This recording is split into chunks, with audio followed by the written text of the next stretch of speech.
Is it really okay for me to quit? I asked my boss in front of me, seeking confirmation.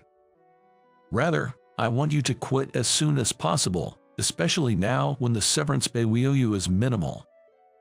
My younger female boss responded, adding insult to injury. Her words led me to head home. After this, the company is going to face serious trouble. Little did my female boss know what was coming. My name is Thomas Richardson, 55 years old. After my divorce, I joined this company as a mid-career hire and have been working here for 30 years. I'm approaching retirement, with less than 5 years left, but I'm still considered a sidelined employee. I haven't seen my child in over 30 years. My ex-wife didn't want us to meet. There was a dispute at the time, but now I've come to terms with it. As a parent, I only wanted to fulfill my duty of paying child support, which ended when my child became an adult. I don't have any plans to spend money on anything special now. I've never had a desire for promotion, so I'm grateful for my current work environment where I can take things easy. My hobbies are fishing and golf. I often go alone on my days off, but I've made friends and had various conversations with people I meet there. One of these friends owns a boat and sometimes takes me out to sea, and another, a farmer, shares homegrown vegetables with me. I don't have a family, but I don't feel lonely, thanks to these expanding social connections. I really enjoy living my days at my own pace. One day, I arrived at the office to find everyone in a frenzy. "What's going on?" I asked Mark, a junior colleague sitting next to me. It turns out, there's a sudden inspection from the headquarters. That's where everyone's suddenly cleaning up. They should just show it as it is, I said with a laugh and sat down to start my work. We've had such inspections before, but they never really posed a problem. The employees hurrying to tidy up were the ones who didn't keep their desks organized regularly. If they had just done the bare minimum of tidying every day, they wouldn't be panicking like this now. I've only understood the importance of daily tidying at my age, so I can't say much. A few hours later, the inspectors from the headquarters arrived. The person in charge of our department was a young woman. However, it seems she holds the position of a manager. Watching her greet us, I assumed she must be quite capable. "Hello, I'm Jessica from the headquarters. Today, I'm here to observe your work. Please continue with your usual tasks." We nodded in response to her greeting and began our usual work. "She's beautiful." Some of the younger male employees seemed a bit excited by her presence, which made me chuckle at their youthfulness. "What does this mean?" Jessica was asking questions and smiling as she inspected each employee's work. Then, she came to me. What is that part-timer doing right now?" Her question was directed at me. I'm a full-time employee," I said with a forced smile. "Oh, I'm sorry. Are you a supervisor?" Jessica apologized. No, I'm just a regular employee without a title." "Well, about my current work," I was about to explain when her tone changed abruptly. "What?" Jessica's voice took on a sharp edge. I looked up at her voice. "A regular employee, at your age." Her words were cutting. She seemed angry, and I felt intimidated. Yes, I've never been much interested in climbing the corporate ladder." I stumbled over my words, and she burst out laughing. "Isn't it simply because you can't do the job? Incompetent and old. You're fired as of today. Don't bother coming in tomorrow," she said harshly. Not just me, but the surrounding employees were stunned by her words. "We can afford to pay incompetent people. This is necessary for the company's cost-cutting. There are plenty of others who can replace you." Realizing I was being insulted, I clenched my fist in anger. Sure, she might be competent, but that doesn't give her the right to belittle others. Annoyed, I stood up and said to her, "Is it really okay for me to quit?" I asked Jessica for confirmation. "Rather, I'd prefer you quit now while we can still save on severance pay." She insulted me further with a satisfied smile. I no longer felt like working.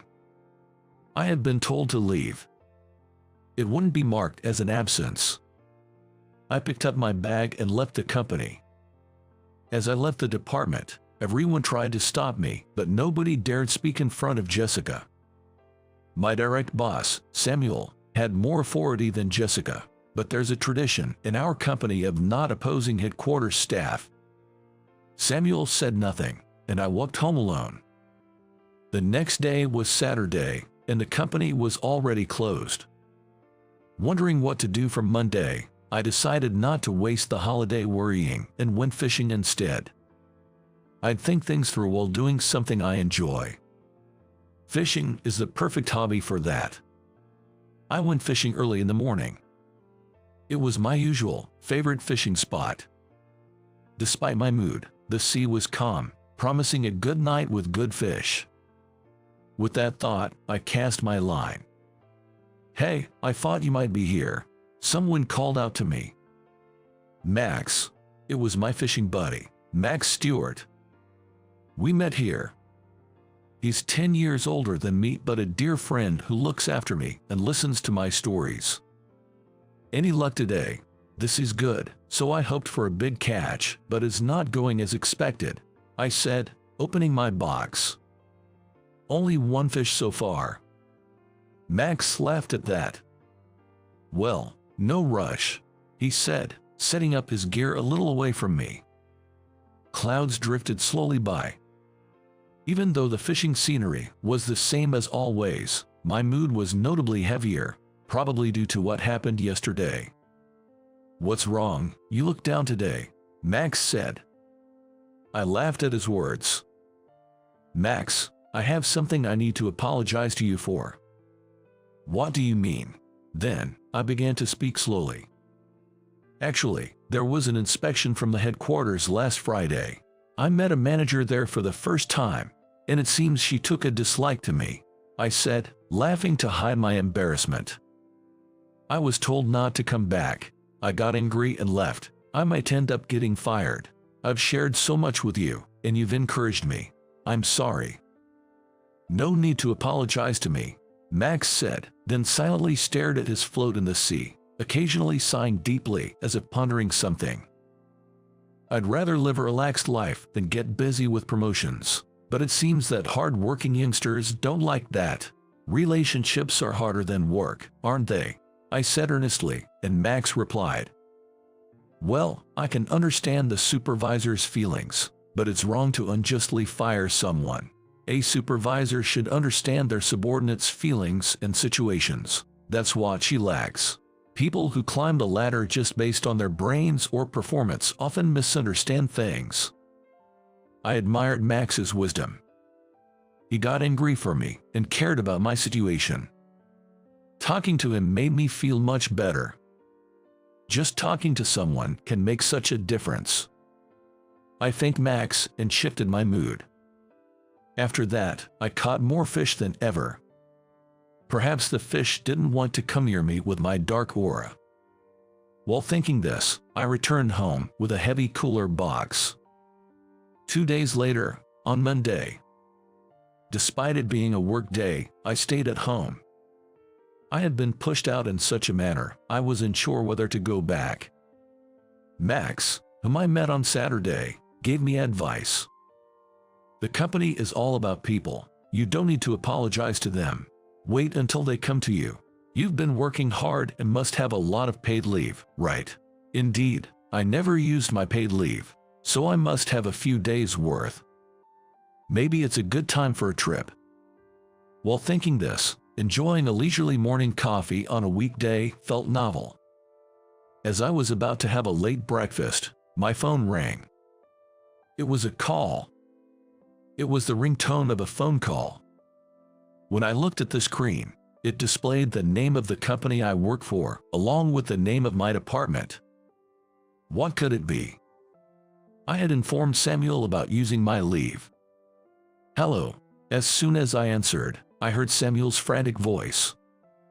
"Thomas, come to the office right away. Why? I told you I'm using my leave, I replied. But Samuel insisted. Please, just come. We're in big trouble. Our biggest client says they'll cancel all contracts if you're fired. Please come and help continue the contract. I laughed cynically.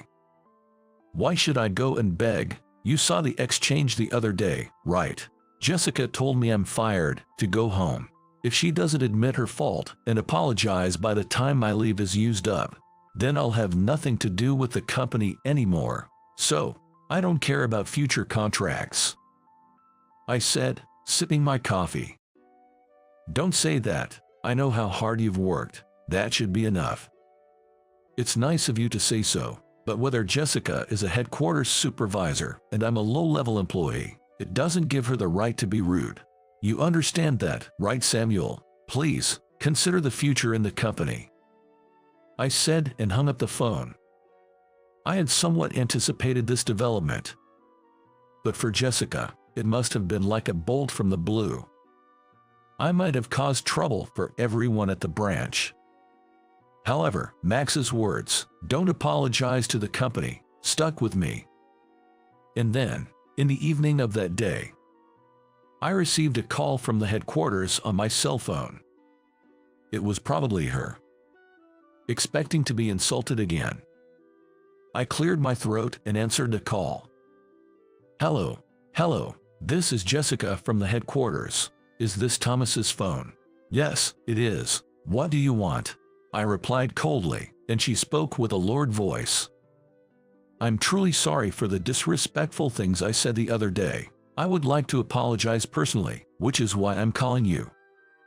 Her voice lacked the confidence and assertiveness from before. Perhaps her behavior during the inspection had been reported to the headquarters and she had been reprimanded by her superiors. Understood. I thought it wouldn't hurt to at least hear her out. She suggested meeting at a restaurant our company frequently uses for clients and wanted to meet that evening. I was on leave and agreed to meet her that night. I arrived at the restaurant first. I never thought we'd be having a meal together, but probably. She was instructed to apologize to me to salvage the major contract.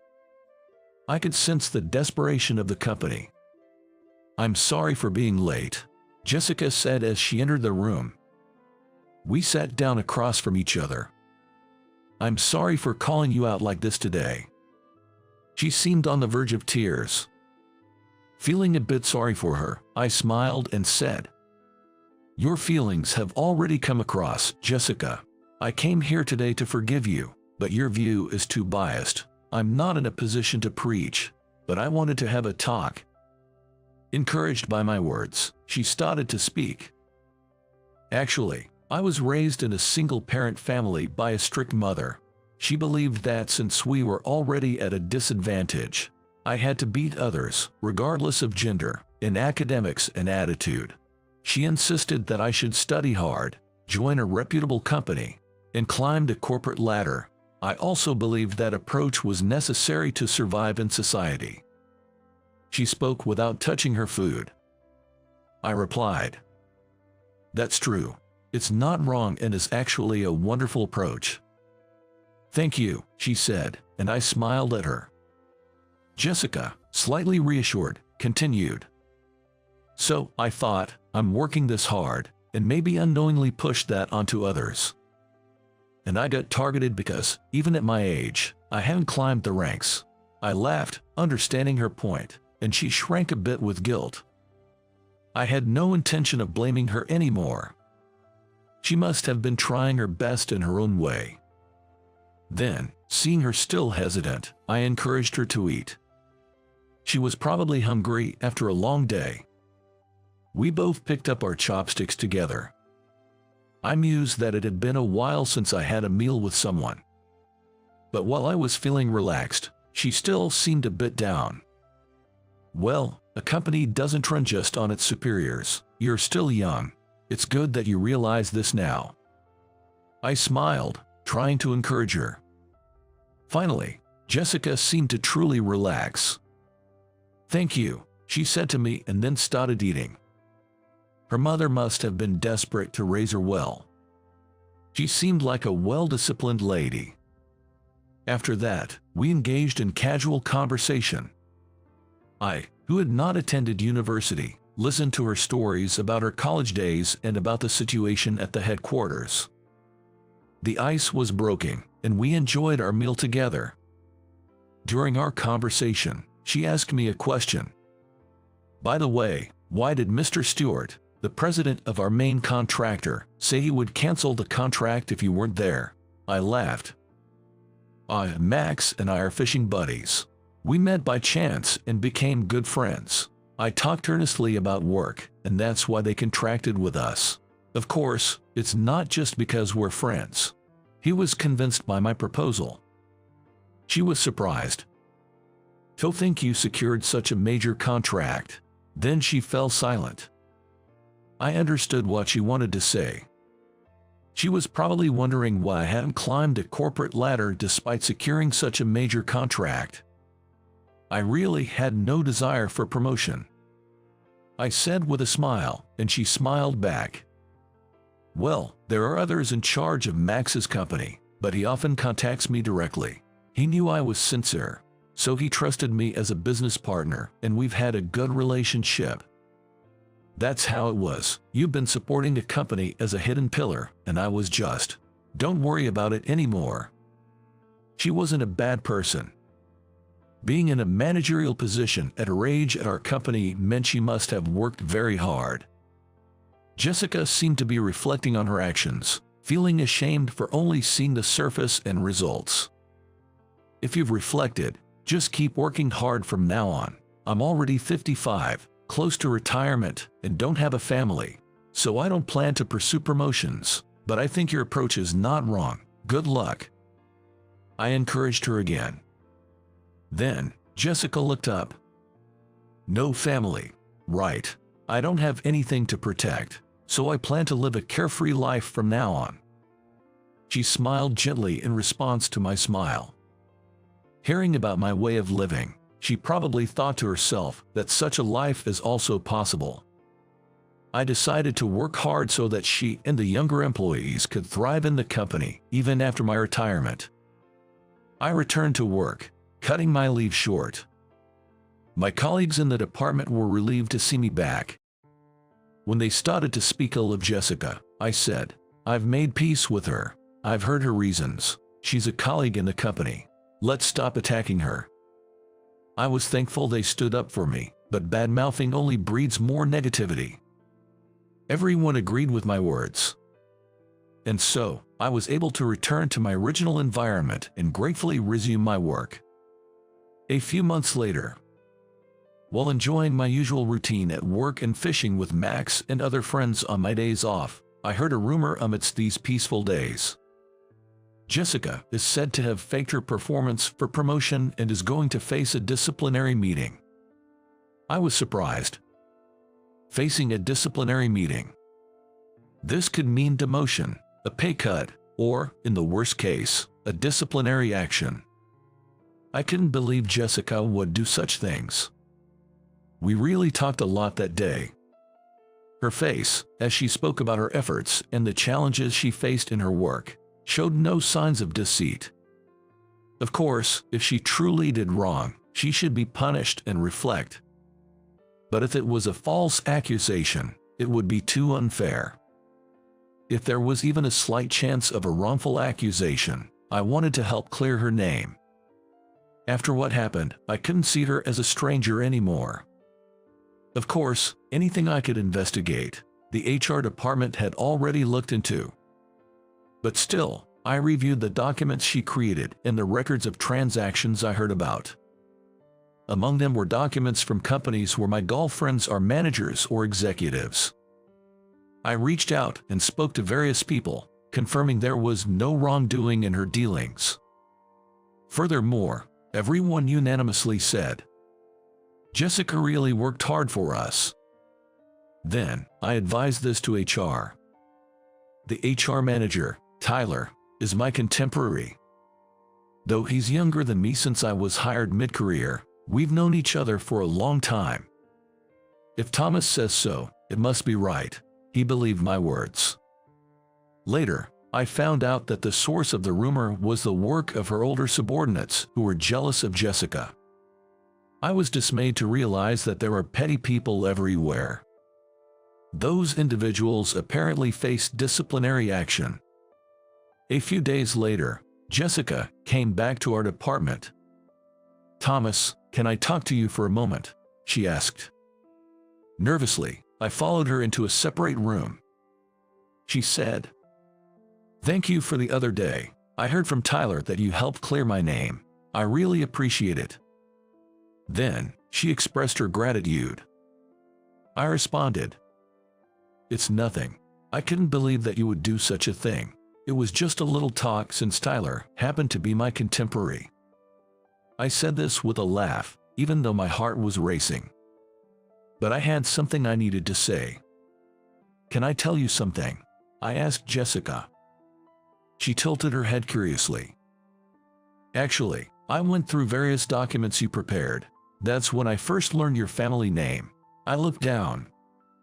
In fact, I was too nervous to look up. My family name. It's Harford," Jessica said. I gathered my courage and spoke what I needed to say. "Actually, my ex-wife's maiden name was Harford, and our daughter, who we've been separated from since she was 2, is named Jessica." "What?" she exclaimed, her eyes widening in shock. I finally looked up, scratching my head. I thought it must be a coincidence, but just in case. She filled her eyes with tears and stared at me intently. I waited for her words. "Thomas Richardson is my father's name. I learned it when I saw my mom's diary." And at her words, I was astounded. "It's me," I murmured naturally, almost without thinking. Tears embarrassingly began to fall from my eyes. Hearing my words, Jessica cried out like a child and clung tightly to me. I hesitantly wrapped my arms around her. The last time I held her was when she was 2. Realizing how much she had grown, I was moved again by her struggles. "Is your mother well?" I asked, and she nodded happily. I was grateful to my ex-wife for raising her so well. I never imagined reuniting like this. I thought I had no family left, yet she was so close all along. My encounters and earnest efforts had finally paid off for my daughter. I realized and knew the importance of trust in relationships. Hard work eventually pays off, becoming a tool to help oneself and loved ones in unexpected ways. And then there's me with no desire for promotion, and my daughter with her high aspirations. Though our thoughts differ, our sincerity in wanting the best for the company is undeniable. That's why we should continue living honestly according to our beliefs. I want to live a relaxed life, but will work diligently until retirement to leave some savings for my daughter. I'll respect her wishes and fully support her desire to succeed. That way, we both will surely find happiness.